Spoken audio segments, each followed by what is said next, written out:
नमस्कार मंडळी, गणपती बाप्पा मोरया. आज आपण जाणून घेणार आहोत ज्येष्ठ कनिष्ठ नेमक्या कोण आहेत.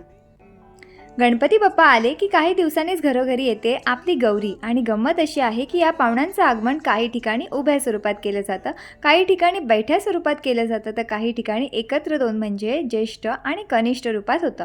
आता या दोन गौरी म्हणजे ज्येष्ठ आणि कनिष्ठ नेमक्या कोण आहेत चला सांगते. काही ठिकाणी त्या महालक्ष्मी स्वरूपात, काही ठिकाणी पार्वती मातेच्या शक्तीच्या स्वरूपात, तर काही ठिकाणी थेट रिद्धी सिद्धी म्हणून बाप्पांच्या पत्नी म्हणून पाहिल्या जातात. म्हणजेच काय, नावं वेगळी पण उद्देश एक. या घरात येतात सौभाग्य, संपन्नता, प्रेम, संतती, सुख आणि आनंद घेऊन. आणि गंमत अशी आहे की या 2.5 दिवसांच्या पाहुण्यांना आपण फक्त बसवत नाही तर छान पाहुणचारी करतो. काही घरांमध्ये त्यांना फळ, फूल, खास वरण भात, पुरणपोळी, मिठाई दिली जाते.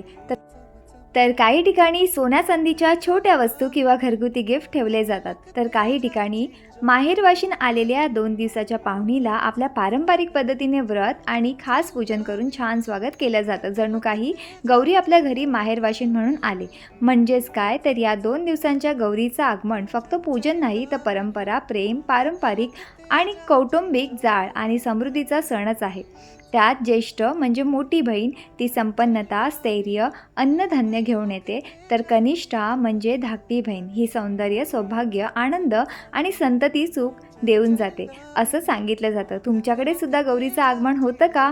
आणि कोणत्या स्वरूपाची गौरी तुमच्या घरात येते? कमेंटमध्ये नक्की सांगा. धन्यवाद. गणपती बाप्पा मोरया.